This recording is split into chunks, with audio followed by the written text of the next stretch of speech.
Oi, pessoas, que a paz de Cristo Jesus reine em cada coração. Hoje é dia 1º de maio de 2023 e vamos dar início a uma nova série de estudos bíblicos. A série é Acessando o Seu Destino. A lição número 1 tem por tema A Terra do Consolo. E eu utilizei como referência os 2 últimos capítulos do livro do profeta Isaías, os capítulos 65 e 66. Eu fiz um resumo geral. Então, gostaria de sugerir para que você leia em casa depois, com calma, os 2 capítulos inteiros, os capítulos 65 e 66 do livro do profeta Isaías. Então, vamos dar início. Introdução do estudo. Tema: A Terra do Consolo. O Senhor mostra a Isaías que tratará o justo como servo e o abençoará. O contrário acontecerá com o perverso. Ele não desfrutará das bênçãos especiais de Deus, mas terá uma vida de muitas dores. Ele encerra falando novamente sobre a realidade da manifestação da Jerusalém celestial. Ele diz que são novos céus e nova terra, conforme João escreveu em Apocalipse capítulo 21. Ali haverá plenitude de satisfação, paz, vida e alegria. O Senhor disse que, embora estivesse constantemente apresentando o seu amor a Israel, eles o rejeitaram, o que tornou o julgamento necessário. No entanto, nesse julgamento, um remanescente será preservado. As consequências de uma vida justa diferem das de uma vida iníqua. O Senhor estabelecerá um reino glorioso, no qual a paz e a retidão florescerão. Em Isaías 65, 1-7, lemos que o Senhor está constantemente estendendo a mão para Israel. Deus se revelou para aqueles que nem mesmo pediram por essa revelação. Por causa da sua graça, favor imerecido. Deus é um Deus tão gracioso. Ele fez isso até mesmo chamando-os. Aqui estou eu. No entanto, eles não responderam. Ele estava pronto para ajudá-los, mas eles continuaram a ser teimosos, independentes e maus. Independentes do Senhor e maus. Convertidos ao próprio ego, orgulhosos, perversos, injustos, malvados. O julgamento aconteceu por causa da adoração idólatra. Existe um contraste muito grande em quem serve a Deus, ao Deus vivo e verdadeiro, e quem não serve. São apresentados de forma dramática nos 2 capítulos do livro do profeta Isaías, a saber, 65 e o 66. Seus servos comerão, beberão e se alegrarão, enquanto os rejeitados terão fome, sede e vergonha. Os servos de Deus cantarão de alegria, enquanto os rejeitados lamentarão, serão amaldiçoados e condenados à morte. Resumindo, o Senhor faz distinção entre aqueles que amam a Deus e aqueles que lhe desobedecem. E um remanescente fiel será salvo. A eternidade aguarda pela chegada do cristão, com aquilo que o olho não viu, o ouvido não ouviu e o que não subiu ao coração do homem. Ou seja, prepara-se para ver algo totalmente novo, maravilhoso, sublime e grandioso da parte de Deus para os verdadeiros cristãos. Em Isaías 66, o Senhor Deus declara quais são as pessoas que ele estima. Ao humilde e contrito de espírito, que treme diante da minha palavra, ou seja, que teme a Deus e respeita seu nome e sua santidade. Deus ama a simplicidade, a pureza, um coração totalmente dependente dele. Em Isaías 66, versículos 1 e 2, retrata Deus como o juiz da história e do mundo. né? Figurativamente, ele está sentado em um trono, ou seja, a atuação como juiz da história da humanidade.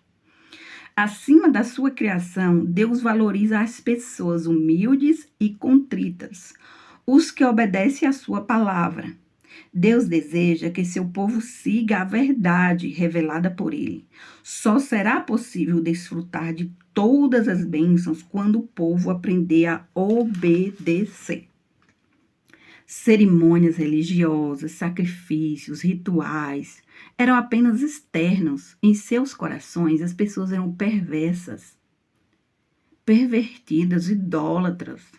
Na verdade, eles estavam seguindo seus próprios caminhos, em vez do caminho do Senhor. É difícil para muitos seguir o caminho de santidade, pois é um caminho estreito e de renúncia, e a maioria segue o caminho largo, que é o caminho do prazer, do pecado, da facilidade. Enfim, parece mais fácil, parece melhor aos olhos das pessoas. Por isso, tanta gente resiste ao caminho de santidade. Portanto, viria um julgamento severo. Deus não começa algo e deixa inacabado. O Deus que começou a obra, ele vai terminar. Tenha certeza disso. Em Isaías 66, 7 a 11, o retorno de Israel à terra será tão rápido, que será como uma mulher dando à luz ao filho antes dos 9 meses de gestação. Tão certo quanto o ventre de uma mulher se abre e não se fecha para o parto, assim Deus fará por Jerusalém o que ele se propôs a fazer. Isso é alimentar espiritualmente falando, suprir todas as necessidades materiais, prosperar em todas as áreas, em todos os aspectos, restaurar completamente e totalmente e avivar o globo terrestre. Então, isso será motivo de regozijo. O povo de Israel terá prazer em Jerusalém, como uma criança se deleita com o sustento da sua mãe, o colo, o conforto e o consolo. Veja em Isaías 66, versículos 12 e 13. Conforme afirmado muitas vezes no livro de Isaías, a paz virá de Jerusalém e a riqueza das nações fluirá para ela. Jerusalém é comparada a uma mãe, metaforicamente falando. Deus é comparado a uma mãe que conforta seu filho. O mesmo período será de juízo para os ímpios, os impuros de coração. O julgamento será sobre todas as nações. E por causa deste julgamento, o mundo verá a sua glória. O julgamento, por fim, vai glorificar o nome do único Deus vivo e verdadeiro. Pessoas de fora, distantes, ao conhecer os detalhes sobre a história, se voltarão para Deus e o adorarão. Essa cidade será um celeiro de missões. As missões, de forma mais específica, será o retorno ao Evangelho genuíno de Jesus Cristo, ao retorno à Bíblia Sagrada, ao resgate de valores bíblicos e cristãos, ou seja, a reforma que levará ao avivamento. Uma reforma geral. Muitas pessoas sairão dessa cidade e desse país para espalhar as boas novas pelo mundo. Neste período, muitos terão sede de Deus, pois a morte, o caos e a desordem se espalham pelo mundo, como consequências de pecados não confessados, não abandonados. O caos e o colapso foi gerado pelos pecados sem arrependimento. No fim, todas as outras nações serão abençoadas por meio da nação chamada de Brasil. É isso mesmo, Brasil, o país do avivamento, aquele que o próprio Deus decidiu fazer uma aliança. Deus tem uma aliança com os brasileiros, amém? Desculpe. Vamos à conclusão do estudo.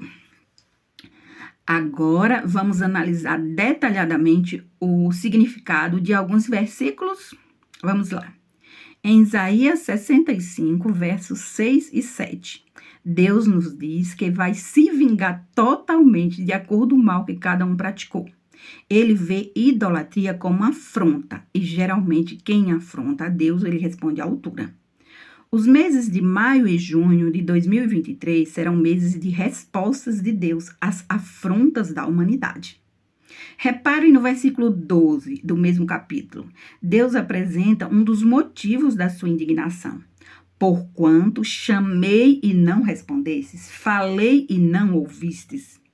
Lembra do toque da trombeta na profecia de Joel? Ali é uma convocação para o jejum, o clamor, o jejum nacional, a confissão e abandono dos pecados. Agora eu te pergunto, tu acha que alguém obedeceu a Deus? Alguém levou a sério a advertência, o toque da trombeta? Agora leia você mesmo os versículos 13 e 14. Deus faz diferença entre justo e ímpio. Abençoa o justo e castiga o ímpio.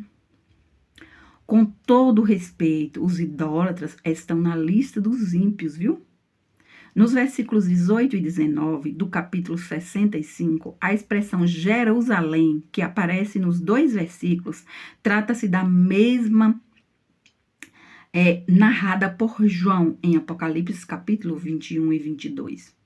Os capítulos 21 e a continuação no capítulo 22 do livro de Apocalipse. Você sabia que Deus deixou João vivo na ilha de Patmos só para ele escrever o Apocalipse? Entenda, é muito importante registrar a história, tá? Você gosta de escrever? Registre os pontos que chamam mais a sua atenção, tá bom? Circule na sua Bíblia, marque com marca-texto, anote na tua agenda, tá bom? O povo vai começar a buscar e Deus vai responder. Ele é bom e maravilhoso. Decidiu intervir na história para nos ajudar. Ele está pronto para nos abençoar. Leia em voz alta Isaías 65, 24. Leia lá na sua Bíblia.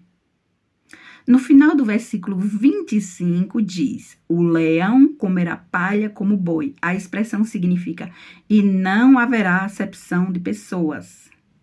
É uma expressão metafórica. Aqui tem um mistério de Deus. Mistério de Deus no dicionário bíblico significa segredos do coração de Deus. Deus revela o seu segredo apenas para quem teme ao Senhor. O temor do Senhor é o princípio da sabedoria. A intimidade do Senhor é para aqueles que o temem. É impossível ter esse tipo de intimidade com Deus, de ter amizade íntima com o Criador, se a pessoa não teme a Deus, pois o temor do Senhor é o princípio da sabedoria. E não tem como ser amigo ou amiga de Deus se não temer, respeitar a Deus. E o pó será a comida da serpente. Significa que o diabo será muito humilhado, como já está sendo, né? Porque ter a sua cabeça completamente esmagada por uma frágil e delicada mulher é realmente uma humilhação muito grande.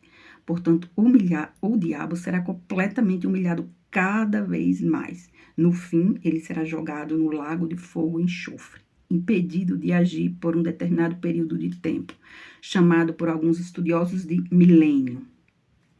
O versículo 25 acaba assim: não farão mal, nem dano algum em todo o meu santo monte, diz o Senhor. Acredite, esse santo monte é o belo e santo monte do Senhor. A Sião terrena escatológica ou a Nova Jerusalém.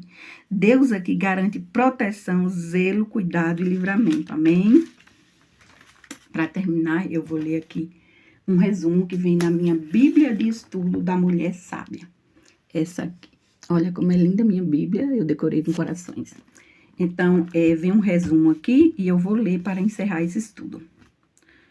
O coração que canta, inspirado em Isaías 65, verso 14. Vale a pena dar uma paradinha na sua leitura da Bíblia para meditar na primeira parte do versículo 14. Eis que meus servos exultarão pela alegria do coração. O Senhor, por meio do seu profeta, fala de servos cantando pela alegria que enche os seus corações. O seu coração é emburrado e triste? O coração que canta, segundo o entendimento que Deus nos dá, é aquele que é capaz de enfrentar desfeitas, desapontamentos, dores e frustrações, sem desanimar.